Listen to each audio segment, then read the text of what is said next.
kukamilisha ahadi zetu. Ninaomba baraka na neema zako, kazi inayofanyika wasaidie mafundi kufanya kazi salama, na sisi waumini tusaidie, wasaidie kamati pamoja na viongozi wa kanisa pamoja na waumini wote. Tunatamka mema na baraka, nyumba yako itajengwa kwa utukufu wa jina lako. Ni katika jina la Mungu Baba na Mwana na Roho Mtakatifu. Amen. Sasa naomba tuombe. Baba, katika jina la Yesu, wewe mwenye kuanzisha kazi na mwenye kuitimiliza, tumesimama mahali hapa, tumekanyaga nyayo zetu. Ulisema mahali ambapo nyayo zimekanyaga tumiliki na kutawala.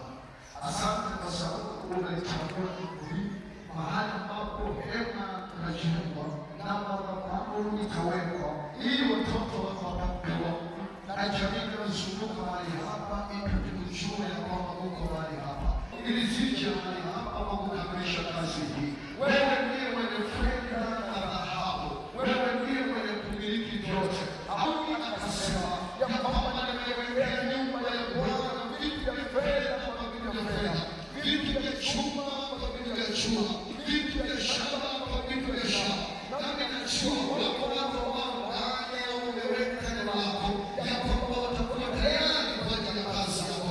Na sasa Bwana, kwa mamlaka uliyotupa kutoka msalabani, ya kwamba tunaweza kuamuru na inatokea, na iamuru mashariki ifungue milango katika jina la Yesu, na iamuru magharibi ifungue milango katika jina la Yesu, na iamuru kaskazini ifungue milango katika jina la Yesu, na iamuru kusini pata kufungua milango, na zote pata nimezisabeti kama ambavyo wengine wasema kusafiri kwenda kusemana na kupeleka fedha na dhahabu, ili ambavyo watu watatoka mbali, watatoka hapa, watatoka ndani, watakaokwenda kuleta kwa ajili ya utumishi wa Bwana. Ukaibariki kazi hii, na sema kinyume na roho zitakazoinuka kutaka kuleta hatari wakati kazi inaendelea.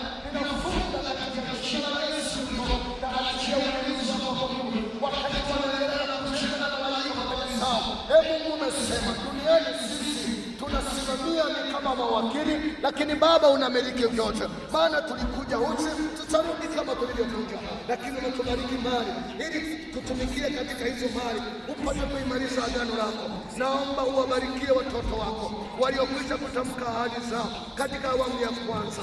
Achilia hiyo neema na baraka zako, na wale ambao bado kusomo yao wapate kutumikia, wasije wakawimba ulimwengu hata kwa ajili ya kamati ambayo Bwana wamejitoa ili wakutumikie mahali yako kwa nguvu zao, kwa muda wao na kwa zao. Baraka zinatoka kwako, na ninaomba tunakushukuru yao na familia zao katika jina la Yesu.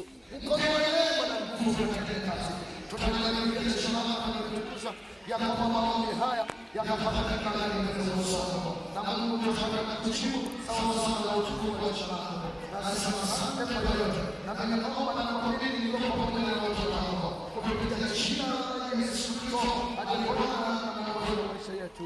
Amen.